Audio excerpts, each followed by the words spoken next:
क्या आप भी अत्यधिक गुस्से का शिकार हैं, उससे पीड़ित हैं और आपको समझ में नहीं आता कि मैं गुस्से को कैसे कंट्रोल में रखूं, कैसे इसके ऊपर विजय प्राप्त करूं? जब गुस्सा हो जाता है, नुकसान हो जाता है, चाहे संबंधों में दरार पड़ जाए, फाइनेंशियली आपने नुकसान कर लिया या फिर अपना ही कोई गैजेट या घर का नुकसान कर दिया, इसके बाद आपको याद आती है नहीं मुझे ऐसा नहीं करना चाहिए था, दूसरे साथ भी अपने साथ भी मुझे मानसिक परेशानी का भी सामना करना पड़ रहा है, शारीरिक रूप से भी कुछ व्याधियां उत्पन्न हो गई हैं। अब इन सारे क्लेशों से बचने के लिए एंगर को कैसे समझा जाए? मुझे बहुत सारे लोगों ने प्रश्न पूछा कमेंट्स में कि सर गुस्से पर कैसे काबू किया जाए, हमें तो बहुत गुस्सा आता है और समझ में आता ही नहीं है। हमने हर जगह रीड आउट कर लिया, सबको सुन भी लिया, लेकिन फिर भी समझ में नहीं आ रहा है कि इसको कैसे कंट्रोल किया जाए। तो आइए इसी विषय पर मैं आपको बहुत सारी जानकारी प्रदान करूंगा, साथ में आपको तरीके समझाऊंगा। उन तरीकों को आपने दिल से फॉलो करना है और देखिए आपको समझ में आएगा कि इजी है। गुस्सा एक नेचुरल चीज है, यानी ये प्राकृतिक हमारे अंदर इम्बाइब्ड है ऑलरेडी। जब एक बच्चा निर्मित होता है ना, तो नाभि से बनना चालू होता है, तो हर चीज नाभि पे रजिस्टर्ड है। आपको ये चीज ध्यान रखनी है। इसको स्टीरियल बॉडी बोलते हैं, यानी ये हमारे शरीर की तीसरी लेयर है जहाँ पे बहुत सारी चीजें हिडन रूप से बैठी होती हैं और ये हमारे इमोशनल ब्रेन से ज्यादा जुड़ी हुई होती हैं, जिसको आप सिर्फ ऑब्जर्व करके एकदम से एलिमिनेट कर सकते हैं। देखिए हमारा जो ब्रेन है ये दो भागों में बटा हुआ है, एक तो राइट और एक लेफ्ट। लेफ्ट को बाहिना बोलते हैं, इसको दाहिना बोलते हैं। तो आपको ध्यान रखना है कि ये जो दाहिना ब्रेन है ये ऐसे हैंडल करता है हमेशा, यानी ये दिल को हैंडल करता है, भावनाओं को कंट्रोल करता है, तो इसको इमोशनल ब्रेन बोला जाता है। इसमें तर्क के लिए कोई जगह नहीं होती। जहां पर मान लीजिए आपके इमोशन जुड़े हैं वहां पे कोई लॉजिक काम नहीं करता है, तो ये तर्कहीन ब्रेन है, यानी भावनात्मक ब्रेन है। ऐसे ही ये जो दिमाग है बाहिना, ये इसके लिए रिस्पॉन्सिबल होता है, ऐसे चलाता है हमारे शरीर को। तो ये तर्क संगत होता है, लॉजिकल ब्रेन होता है, रैशनल ब्रेन इसको बोलते हैं। तो ये दोनों के कॉम्बिनेशन से ही चलता है। जो व्यक्ति, अधिकतर हमने यही देखा है कि अधिकतर व्यक्ति ना अपनी भावनाओं में बहकर एकदम से गुस्सा करने लगते हैं, लेकिन उनको ये रियलाइज नहीं होता कि अगर इस चीज को ऑब्जर्व कर लें तो गुस्सा करने वाला अलग है और आप अलग हो। यानी जो गुस्सा कर जाता है वो एक्चुअल में आप नहीं हो, जो आप होते हो वो रैशनल ब्रेन आपको बाद में बताता है। तब आपको ऐसी गिल्ट फील हो सकती है कि मुझे नहीं करना चाहिए था। तो इसके अंदर आपको यही समझना है कि डिले कैसे डाला जाए। अब देखिए सबसे पहले जो गुस्सा करने वाले होते हैं उनके अंदर कुछ लक्षण पाए जाते हैं ऐसे, जो कि सीरियस लक्षण है, हमारे शारीरिक स्वास्थ्य के लिए भी ठीक नहीं है और मानसिक स्वास्थ्य के लिए भी ठीक नहीं है। इंक्रीज्ड हार्ट रेट, सबसे पहला सिम्टम क्या है? Increased heart rate. जब आप गुस्सा करते हैं तो आप देखना कि गुस्से में आपकी आर्टरीज एकदम से ना ऐसे टेंशन में आ जाएंगी। यानी जब आप गुस्सा करते हैं तो पेट भी खिंच जाता है, जिससे आपके पेट में भी दर्द हो सकता है। साथ में जब पेट में दर्द होगा ना, तो हार्ट के ऊपर भी आर्टरीज का प्रेशर इंक्रीज होगा, जिसकी वजह से हार्ट रेट यानी जो हृदय है इसको ज्यादा मेहनत करनी पड़ेगी। तो ये एक सीरियस इशू होता है, इसलिए भी कंट्रोल करना चाहिए आपको गुस्से को। अब देखिए स्टमक एक है ना, साथ में स्टमक यानी जो पेट की आते हैं ये भी खिंच सकती हैं। कुछ लोग अत्यधिक चिल्ला देते हैं कि उनका जो थ्रोट है ये भी बैठ जाता है और समझ रहे उनकी हृदय गति भी तेज हो जाती है और आंतें भी खिंच जाती हैं उनके पेट में, बाद में उनको दर्द महसूस होता है। कुछ लोग तो इतना ज्यादा गुस्सा करते हैं कि वो हिलने डुलने लगते हैं, कांपने लगते हैं, थरथराने लगते हैं। यानी ऐसे ऐसे उनके टांगे भी हिलने लगेंगे, हाथ भी हिलने लगेंगे और ऐसे गाल भी हिलने लगेंगे, इतना ज्यादा उनको गुस्सा आ जाता है।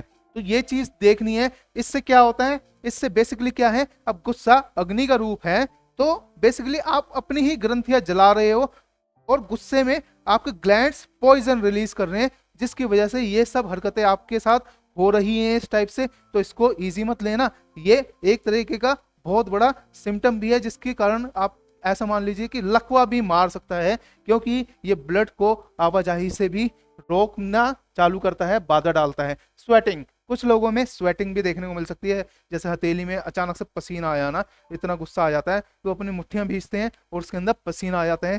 कुछ लोग तो ऐसा भी होता है कि अपने जबाड़े को ऐसे भींच लेते हैं कि जबाड़ा भी टूटने को तैयार हो जाता है। बाद में जब उसको रिलीज करते हैं तो बहुत भयानक दर्द भी होता है।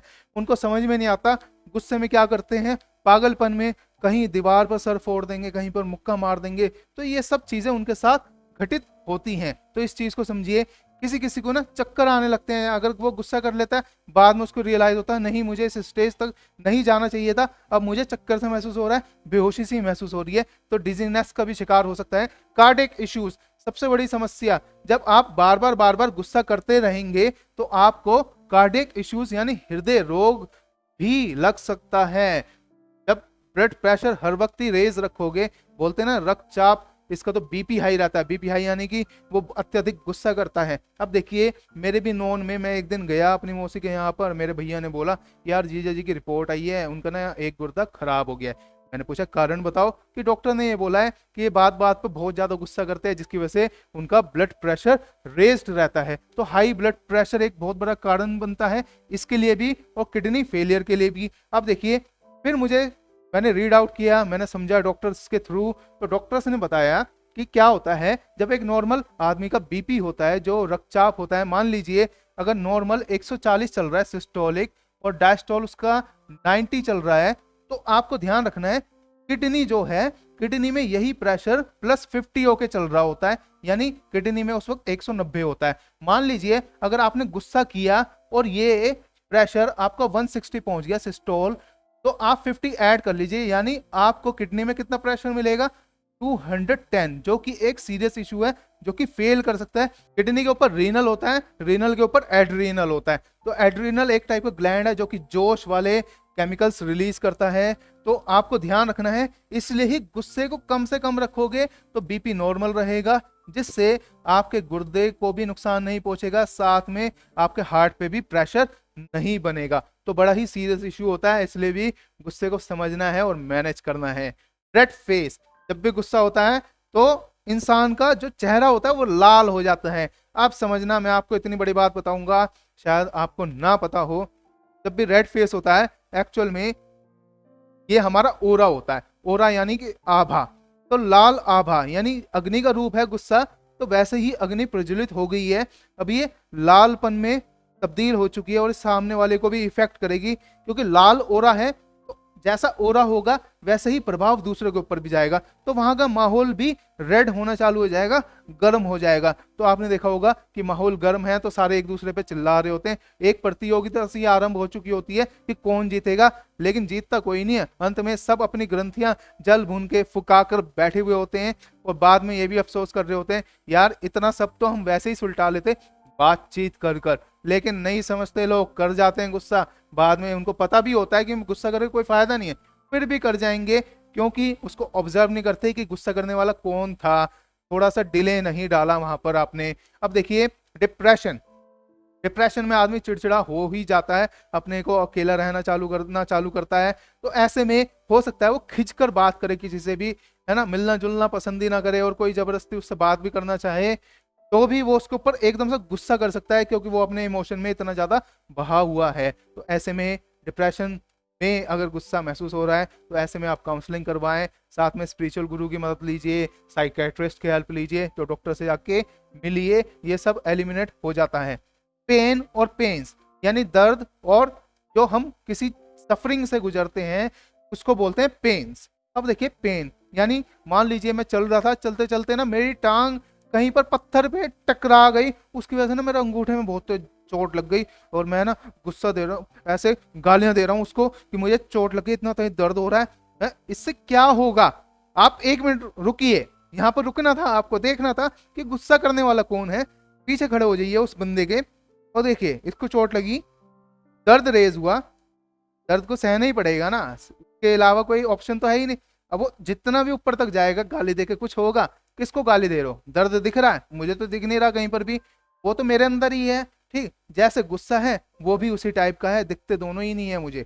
अब देखिए कि गुस्सा आया, क्यों करना है मुझे गुस्सा, दर्द ऐसे गया ऐसे चला जाएगा, बस इतना सा होल्ड करना था, गुस्सा करने की जरूरत ही नहीं थी। एक कारण और भी हो सकता है, जैसे कि महिलाओं के अंदर मेंस्ट्रुएशन की प्रॉब्लम होती है, जिसको नेचुरल एक प्रोसेस है जिसको हम पीरियड भी बोलते हैं, मंथली साइकिल होती है उनको, तो इसमें अधिकतर ये देखा जाता है कि वो चिड़चिड़ी हो जाती हैं ब्लीडिंग के कारण, या फिर फ्रस्ट्रेटेड रहना चालू करती हैं और वो एंगर में तब्दील होने लगता है, यानी कुंठित हो गुस्सा करना चालू कर देती हैं। उनको शायद खुद को भी नहीं पता होता है ऐसे में कि इस कारण से ये गुस्सा आ रहा है, लेकिन अगर आपको अब पता लग गया है तो आप देखना ये गुस्सा करने वाला है कौन और क्यों कर रहा है गुस्सा बेवजह में। तो आराम से वो पीरियड, क्योंकि नेचुरल प्रोसेस है, उसको निकालना ही है, तो आप इजीली उसको सहन कर जाएंगे, क्योंकि सहन शक्ति आपको प्रकृति ने दी भी है साथ में। अब देखिए, ये तो थे साइंस। अब देखो मैं बात करूंगा तरीकों की। तो जैसा मैंने आपको बताया कि राइट को हैंडल करता है भावनाओं को, और ये जो लेफ्ट है वो हमारा लॉजिक की बात करता है, ठीक है, तर्कों की बात करता है।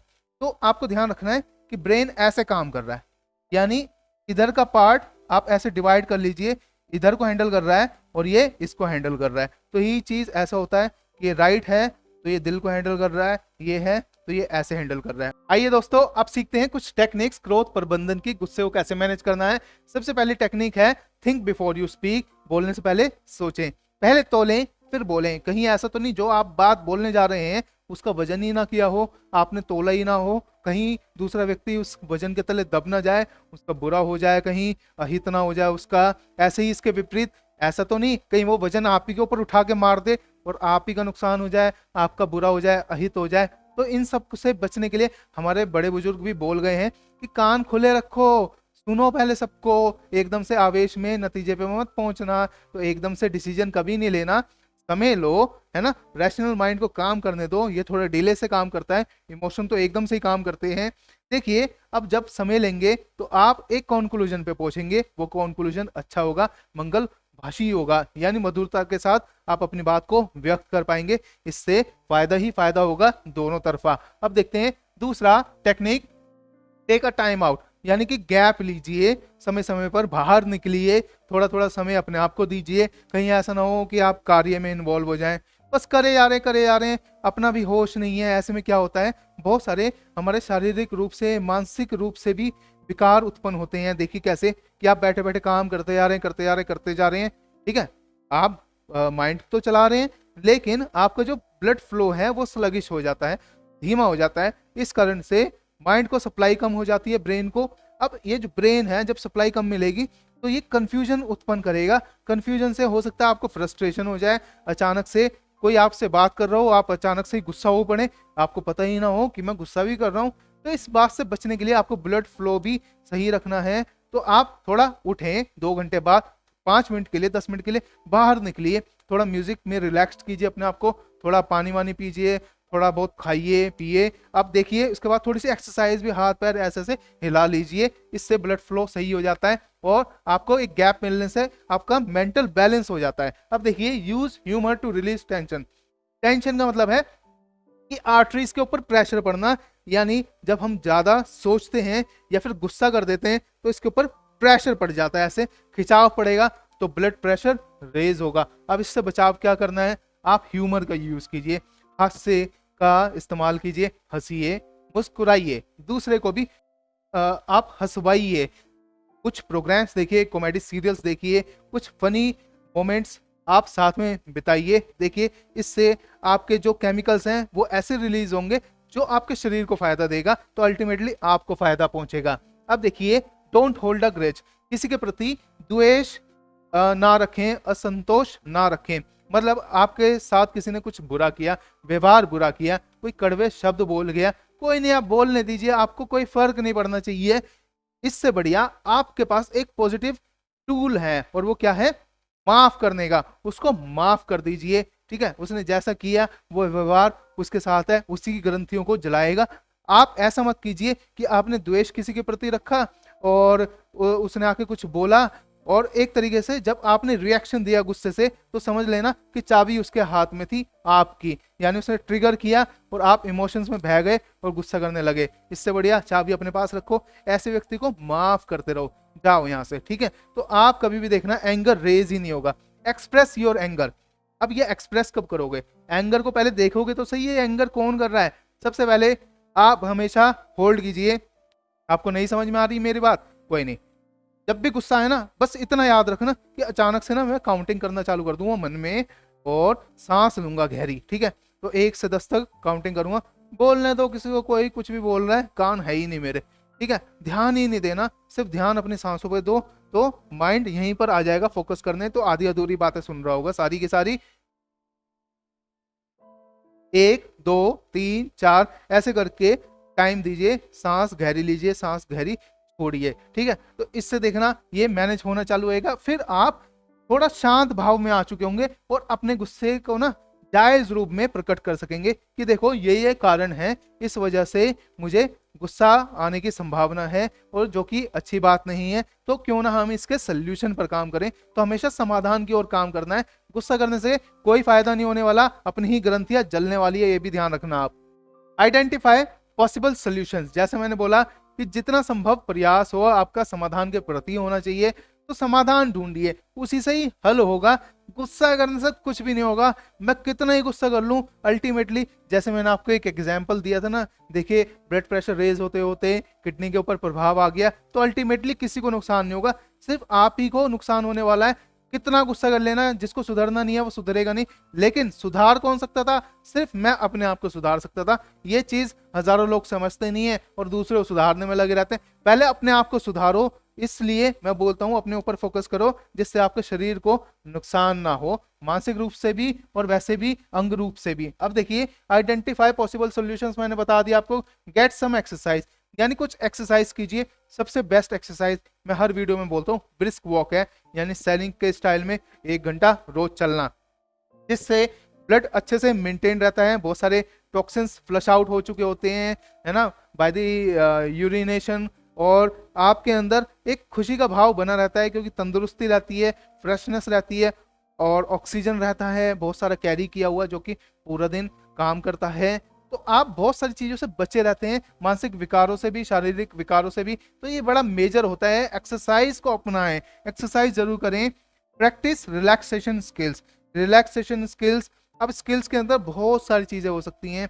तो जैसे एक स्किल ये भी है कि अचानक से ना मैं ऐसे रजिस्टर कर लूँ अपनी उंगली पर कि मुझे जब गुस्सा आएगा तो मैं हमेशा इस उंगली को ऐसे हाथ रखूंगा और मैं याद कर लूंगा जो मेरा सबसे खुशी का पल था। मान लीजिए मुझे किसी दिन इनाम मिला था, तो उस इनाम मिलते वक्त जो मुझे खुशी हुई थी, सेम फीलिंग को मैं याद करूंगा, तो देखना ये एक रिलैक्सेशन लेकर आती है। ऐसे ही मान लीजिए कि मुझे कुछ प्राप्त हुआ था, बहुत सारा धन, और मैं बड़ा ही अच्छा महसूस कर रहा था, तो वो मोमेंट यहाँ पे रजिस्टर कर लीजिए। जैसे इसको ट्रिगर करेंगे आपको ये मोमेंट याद आ जाएगा। तो ये एक टाइप की स्किल होती है। अब देखिए इसके अंदर ब्रीदिंग एक्सरसाइज भी कीजिए। जो हमारे ये नासिका है, नासपुट्टे हैं, है ना, ये नॉस्ट्रिल बोलते हैं इसको इंग्लिश के अंदर। तो ये 2 छिद्र हैं, दोनों ही इनहेल एक्सहेल करते हैं। आपको ध्यान रखना है कि लंबी लंबी सांसें लीजिए, गहरी, स्लो स्लो छोड़िए। अब देखिए इसके अंदर क्या होता है, हर 1 घंटे में ना हमारा एक फेफड़ा शिफ्ट मारता है। यानी आप गौर करना, 1 घंटे में अगर इसमें से श्वास ज्यादा आ रही है तो इसमें से कम आ रही होगी। ऐसे ही 1 घंटे बाद जब ये दोनों बराबर होकर शिफ्ट मारते हैं, तो इसमें से ज्यादा आ रही होगी, इसमें से कम। यानी एक दूसरे को ना रिलैक्स कर रहे होते हैं। एक बार ये आराम करता है, एक बार ये आराम करता है, हर 1 घंटे पर होता है। तो दिन में मान लीजिए अगर 24 घंटे हैं तो 12 बार ये शिफ्ट मारता है, मतलब एक एक फेफड़ा। तो आपको ध्यान रखना है, ये इतनी बड़ी टेक्निक होती है कि सांसों पे कंट्रोल ले आएंगे तो आप इतना रिलैक्स महसूस करेंगे, आपको गुस्सा वैसे भी नहीं आएगा। Observe your frustration. अगर आप फ्रस्ट्रेटेड हो किसी चीज को लेकर कि नहीं यार मैं तो गुस्सा नहीं भी करता, ये तो बाज ही नहीं आ रहा है ये व्यक्ति, इसको कितना समझा समझा के थक चुका हूं, तो इस फ्रस्ट्रेशन को देखिए कि इसका सोल्यूशन क्या है। मैं इसको जब सुधरना नहीं है इस बंदे ने, तो इसका सोल्यूशन ये तो हो नहीं सकता कि मैं बहुत बुरी बुरी तरीके से चिल्लाऊं उसके ऊपर, इससे कुछ भी हासिल नहीं होगा। तो सोल्यूशन यानी मेरी फ्रस्ट्रेशन का सोल्यूशन क्या है, उस सोल्यूशन को एकदम से एग्जीक्यूट कीजिए, चाहे उसके लिए आपको कितना भी मतलब हैवीनेस रखकर, जिगर लेकर डिसीजन लेना पड़े, तभी आप उससे छुटकारा पाएंगे। अब देखिए प्रैक्टिस मेडिटेशन। मेडिटेशन के ऊपर मेरा वीडियो है, आप उस वीडियो को देख सकते हैं, समझ सकते हैं। प्रैक्टिस करनी है यानी अभ्यास कीजिए ध्यान का। ध्यान से फोकस रेज होता है, फोकस से आपकी मेमोरी भी शार्प होएगी, आपकी स्किल्स भी इंप्रूव होएगी, कंसंट्रेशन लेवल भी। और जब मेमोरी आपकी शार्प रहती है तो आप बहुत सारी जानकारियां रख सकेंगे। जब जानकारियां होंगी तो आपको वैसे भी कंफ्यूजन नहीं होगी, आपको बहुत सारे एंगर्स भी नहीं होंगे, क्योंकि आप इतने सारे फैक्ट्स को समझते होंगे, परिस्थितियों को समझते होंगे, साथ में आपका तजुर्बा भी काम करता है। तो ओवरऑल एक ऐसी आपके अंदर डिग्निटी मेंटेन हो जाती है, फिर ये गुस्से का रूप धारण करती ही नहीं है। तो दोस्तों जो जो मैंने टेक्निक्स बताई हैं आप इनको अपनाएं, कुछ कमी पेशी रह जाए समझने में, तो आप कमेंट सेक्शन में लिखकर पूछ लेना कि नहीं मुझे ये सेक्शन समझ नहीं आया है, या फिर मेरे साथ ऐसा घटित होता है तो इसका सोल्यूशन बताइए, तो मैं आपको हल बताऊंगा। अब हम मिलेंगे अपने नेक्स्ट वीडियो में, तब तक के लिए अलविदा।